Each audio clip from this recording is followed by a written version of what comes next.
Welcome to another edition of Grace Under Pressure, where my guest today is Tim Brown. I'll tell you all about Tim in just a moment. Grace Under Pressure is that show which deals with what's too often dismissed as the soft stuff, the caring, the commitment we exert toward others. And Tim has some particularly insights into this topic because he has a wonderful new book out called The Tao of the Backup Catcher. Welcome to Grace Under Pressure, Tim. Thank you, John. Nice to see you. I want to tell folks all about you. You are an award-winning writer with 25 years experience covering Major League Baseball for the LA Times, New York Star Ledger, Cincinnati Enquirer, and LA Daily News, and even Yahoo Sports. And you told me before we came on that you were a beat writer at times for the Yankees during their heyday in the late 90s, among other things. So, Tim Brown, welcome to the show today.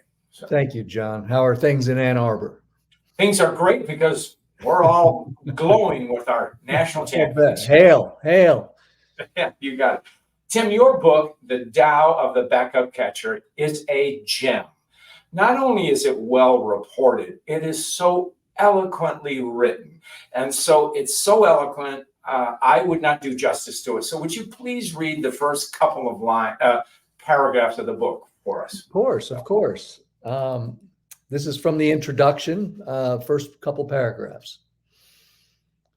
If you will work your whole young life to become strong and clever, to see the game in ways others don't or can't, if you will commit wholly to yourself, the group, the win, and today, and if you then will give it all away, then you will be the backup catcher.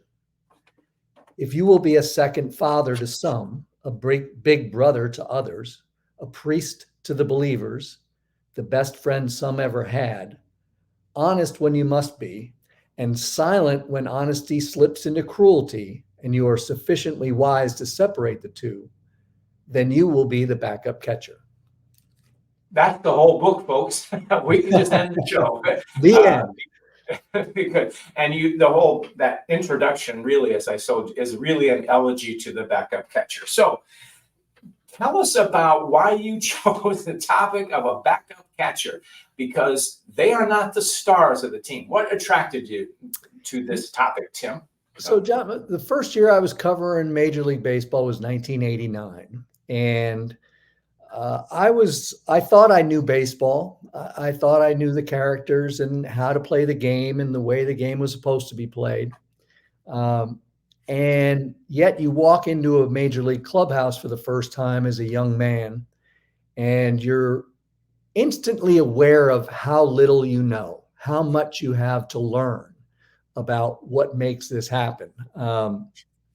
And what I found was the most accessible, humble men in the clubhouse with the most perspective were the backup catchers. They were accessible, they were self-deprecating, and they loved to talk about the game. And sometimes that was in the clubhouse, and sometimes that was in the bar after the game. But they enjoyed talking about the game and teaching the game. So as my career went on, and as a national baseball writer or a beat guy, you often walk into clubhouses where maybe you don't know a lot of people. You have some acquaintances, but I frequently found myself sort of turning toward the corner of the clubhouse where the backup catcher was sitting, preparing for a game he wasn't going to play in. And it was just always such an easy conversation. And I carried that with me for years, that these were the guys who could let me in on what was really happening out there. And so when it came time, as I got older and got into my 60s, I wanted to write a book that was reflective of how I saw the game, how I experienced the game from sort of beside the game, not in it, but beside it. And I just thought that the backup catcher was there's so many more of them than there are the Mike Trouts and the Shohei Otanis and the Aaron Judges and the Ronald Acuñas. The game is filled with these guys. And I thought, if there is a soul in the game of baseball, it is coming from that corner of the clubhouse. And so that's why I chose to tell the story of baseball as I saw it through the backup catcher. Well, what is interesting, and I'm so glad to speak to you, because this book, The Backup Catcher, has such, you don't have to know baseball. You don't have to even like sports. But this book talks about adversity, resilience, plowing ahead. So the protagonist of your story, and you credit him as the co-author, is Eric Kratz. How did you come across Eric Kratz? So I met Eric in 2018. Prior to that, knew his story, knew that he'd kicked around a little bit. And one day on the visitors' dugout at Dodger Stadium, he and I happened to find each other just sitting next to each other, and we started a conversation about life, about his wife, Sarah, about what was going to become 14 different organizations over 19 professional seasons, 120 different transactions over the course of his career. And this was a guy who spent 4 years at a Division III college, and no one else caught a single pitch while he was there other than Eric Kratz with a borrowed glove. And then he was never a number one catcher again until this 2-month period near the end of the 2018 season, where he became sort of the de facto number one catcher for the Milwaukee Brewers, a team that played to Game 7 of the NLCS. And to me, he was so emblematic of, when I got finished with that conversation, I thought, oh my gosh, this is all of those guys I had spent hours with in the last 20 some years, 30 some years.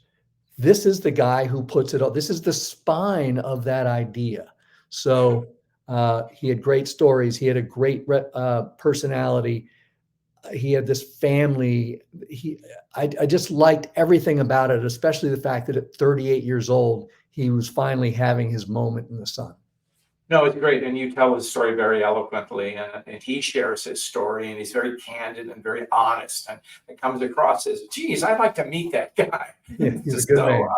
So anyway, you talk, you said, we often say, or baseball terminology, superstars are the 5-tool players.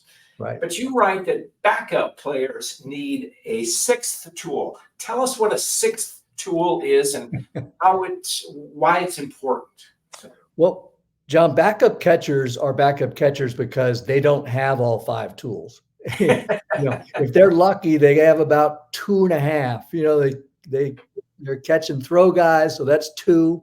Sometimes they've got a little power. That's 2.5. And so in order to build toward that 5, they acquire sort of a sense about themselves, how you win games in the 21 hours around the game, how you help the guy next to you, because all of your dream didn't necessarily come true. That doesn't mean that you can't help in the dream of the guy next to you. And so there's this thing about being a good man or a good woman, a good teammate. These things we were talking about before is that you give a little of yourself away every single day for the benefit of the group. And a lot of these guys wake up in Binghamton or Asheville or Sacramento or some little minor league town when they're 24, 25, 26 years old and realize, oh boy, for the first time, I don't think I'm going to be the next Johnny Bench or Yogi Berra or Mike Piazza. I'm going to have to find a different way through this.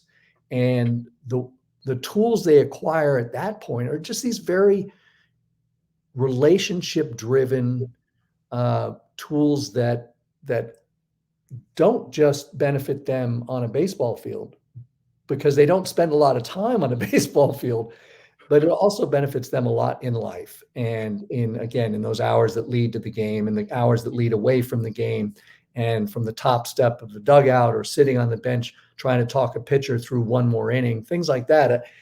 I just think, so much of this splashes into real life, John, that and that's really why I connected with this.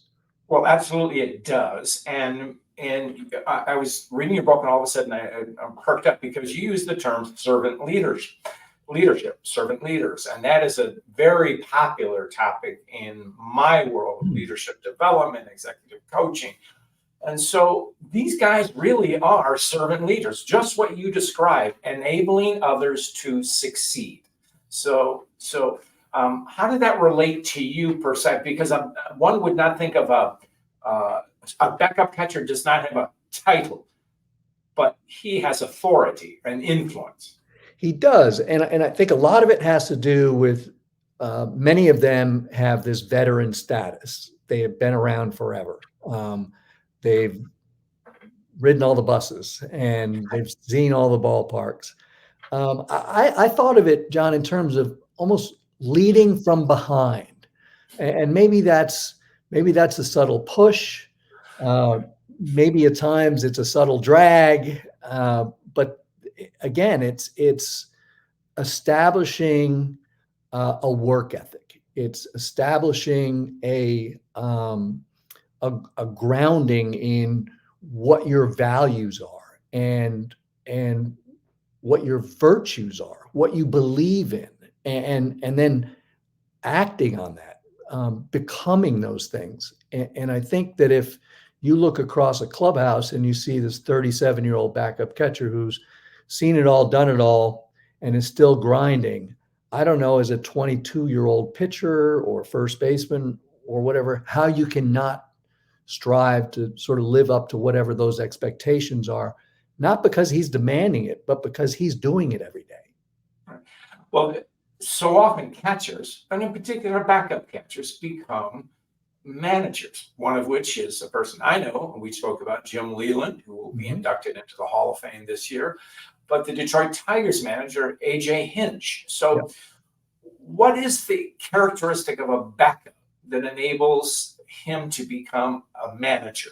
There is the person with the authority on the team. So, well, in terms of like the real mechanics of it, John, I think that these guys have led pitching staffs for their entire career. And really, if you've got a 26-man roster, 12, 13 of those players are going to be pitchers. So you've already got a sense of how pitchers think. Pitchers, it's such a lonely world for them. They're standing on this little hill all by themselves. Everybody's staring at them. Everybody knows what they want to do. And they really need a friend 60 feet away. They need a friendly set of eyes and a friendly set of fingers. And so much of their education has been through these pitchers, alongside these pitchers. So they get the pitchers, and that's the important thing.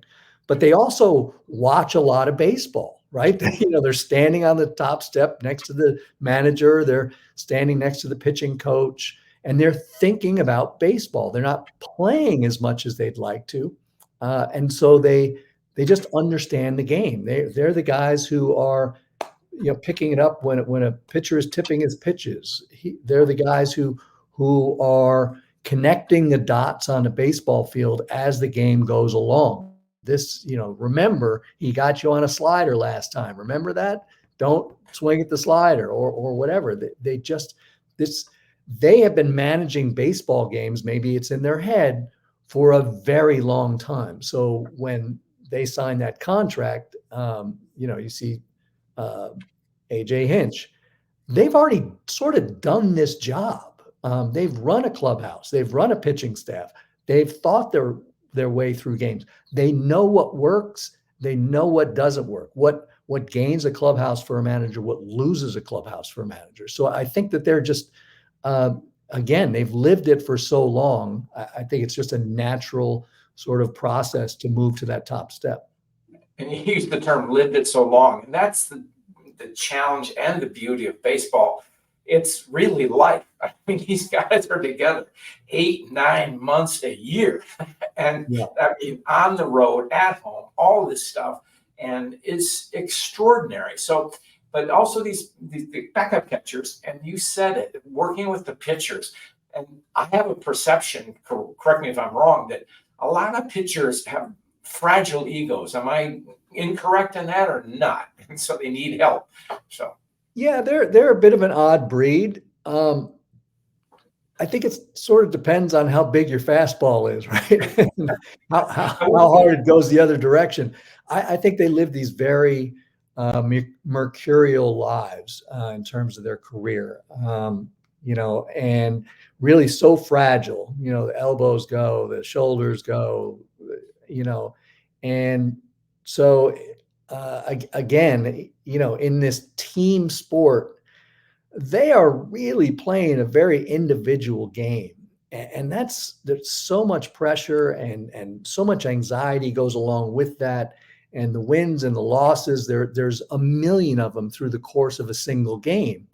And so the notion that there is this ally, maybe he's probably on the bench at 3 o'clock when he was throwing his side session, trying to figure out his weird slider. He was catching him, but I think that relationship really, more than anything else, makes a team go. right. You have a wonderful vignette in the book about the player David Ross, and he has a meeting with Theo Epstein, who was a young general manager for both the Boston Red Sox, helped them win the World Series, and then went to Chicago, Right. the Chicago Cubs. Tell us the advice that Epstein shared with David Ross. I'm glad you brought that up, John, because I absolutely love this part of the book. And I think this is the part of the book to me that I think I realized that this is more than just baseball. It's about life. And, when Theo was a young guy, and I think baseball fans will recall that he was really on the leading edge of what became a very analytics forward game. A Yale guy, immediately into baseball. And when Theo was a young man, his analytical model would be comprised of what then was a 25-man roster. And it was basically a math equation. And everybody got a number, and then the sum at the bottom of that list was what the team ought to do. And I think as time went on, his mentor was Kevin Towers, who was a very gut-driven guy. He began to realize that his analytical model had a bit of a flaw, and that was that there could be 24 guys on that analytical model, but the 25th one was the backup catcher, and he existed outside of that. And as he began to understand that, David Ross came to the Red Sox at a difficult time in his career. David Ross believed he was a number one catcher, and Theo thought otherwise. But like children, raising children, they have to come to that understanding by themselves. And, I often thought of my own children as they're going to blossom when they blossom. It's easy to say now in hindsight, and I think that's true for everyone. It's very true for backup catchers. And Theo, at the end of the season, Theo went to David Ross and said, "Hey, I think you need to let go of this particular expectation of yourself, that I think you can be a great backup catcher. I don't think," he basically was saying, I don't think your skills translate into being a number one catcher anymore. That's not exactly what one wants to hear from a general manager. No. And David took that with him, and it took him some time to come to that realization, but he kept thinking back on that conversation about who he could be. And what I loved about that conversation was it was also sort of Theo coming to understand uh, the world through self-awareness and a lack of ego, and not necessarily that you stop chasing that dream, but appreciating where your feet are, who you're going to be today. And what it made me think about is that we human beings, we are on this journey through life, and you cannot decide where that journey is going to lead. Sometimes it just goes where it's going to go, but you can choose who you're going to be on that journey. And if David Ross was going to be put into this role as a backup catcher, he got to choose who he was going to be in that role rather than fight it and be disappointed and mope through his day. He began to choose to be a better teammate, a better guy, someone who, again, would help win baseball games when his name wasn't in the box score. And I loved that conversation. It is a beautiful story, and it benefited both the gentlemen. And it is so resonant with the world of management, because I've worked with so many leaders who have been told at a point in your life that, you're doing a good job, but if you don't make some changes, Right. you're not going to be what you're going to achieve. And it takes guts to deliver that, and credit to Theo Epstein who did it. But also it takes guts and courage for the person receiving it, like David Ross. So that story really resonates with the world of management and leadership. So it's powerful. So I love just going back to that opening, because you, not a term that I would see in the first sentence of a baseball book, but the word priest. What did you mean by priest in the context of a backup manager? So a backup catcher, excuse me. So, Well, look, we in terms of spirituality, we all kneel at our chosen altars, right? And it's no matter what religion you are, at 7 o'clock every night, you are praying to the baseball gods, right? And I think that for me, it was about the spirituality of the game. It's about the spirituality of being an athlete. It's all these things that you have given yourself wholly to: body, mind, soul. And for me, I came to realize that backup catchers really are the soul of the game. The relatability of it, the fact that I think I came to realize that if everybody was Mike Trout, there would be no Mike Trout, right? So, true.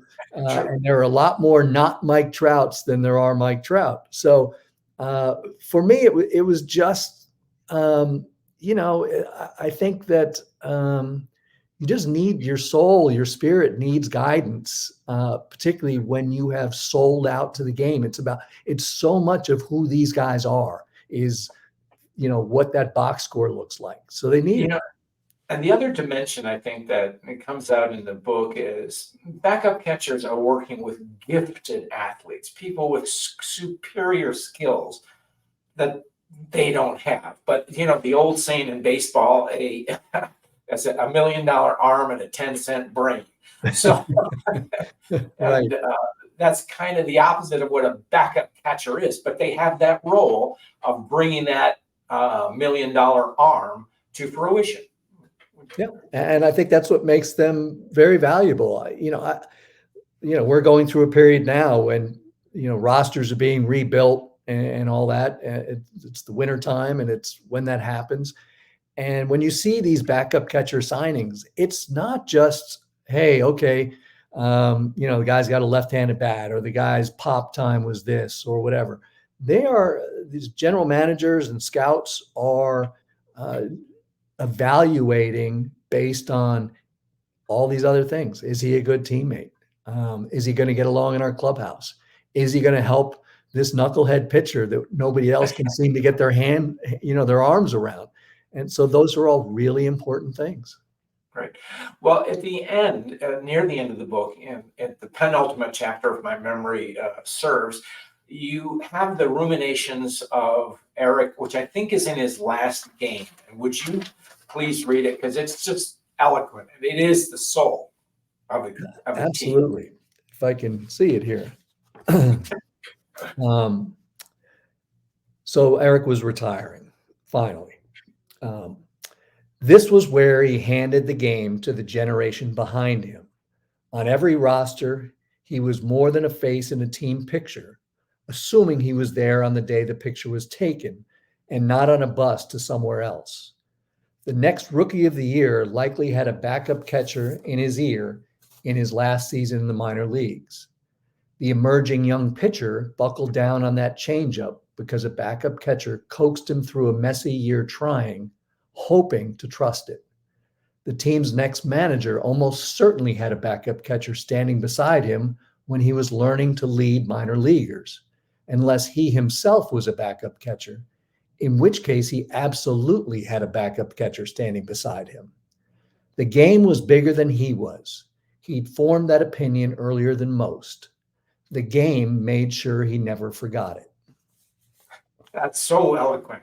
And that is a story of grace. And viewers of the show know that I ask every guest a story about grace. Do you have something else you want to share, Tim, with this story about grace? Does it resonate with you? So.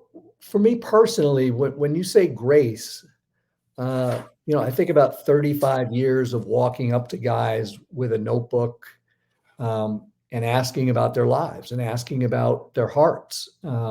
And I think about the trust that it must have required for them to tell me their stories, to reveal something about themselves. There's sort of, I wrote a book about Jim Abbott. You get one chance to write a book about your life, and Jim trusted me to tell that story. Rick Ankiel, same thing. Eric Kratz, the same thing. All those catchers in that book trusted me with their words, their feeling. And I remember when I was very young, I don't know if you recall Jim Murray, who was a oh yes, a legend. I read him regularly. Wow. So the existence of Jim Murray reminds me that I was always a backup catcher. And as Jim Murray was the lead sports writer for the Los Angeles Times for decades. So. And amazing. And as Jim got a little bit older, his vision was getting bad, and he and I frequently attended the same. Could have been a golf tournament, could have been a baseball game, and he lived on my way home, and so I would frequently drive him home because he could no longer drive, particularly at night. And during that period, when I was mid-20s or whatever, I thought, wow, this is really nice of me to drive Jim Murray home. I'm being very gracious here. And as I got older and I thought about the conversations we would have and the fact that he would turn to me and say, hey, I really liked that story you wrote yesterday, which filled me for months, just one compliment from Jim. And I realized that it wasn't my grace, it was his all along. And so for me, when you mention that word and my career, I think of Jim Murray, and I think of all these guys who have trusted me with their stories. What a great and eloquent tribute. And I like how you drew that analogy to your own career as a backup catcher with the great Jim Murray. So, Tim, how can people find you? Or the book is everywhere, is it not? So. It is everywhere. Yeah. You can get it wherever you get your books. I have a website called withTimBrown.com. And yeah, that's basically what I'm doing these days. I'm out there writing books. Good. Well, Tim, it has been such a pleasure to talk to you today. And thank you for writing this book, The Tao of the Backup Catcher. It's not just a sports book. It's a book about life and how to live it to the fullest. So with that, my friend, we will go out. So. Thank you, John. Have a great day.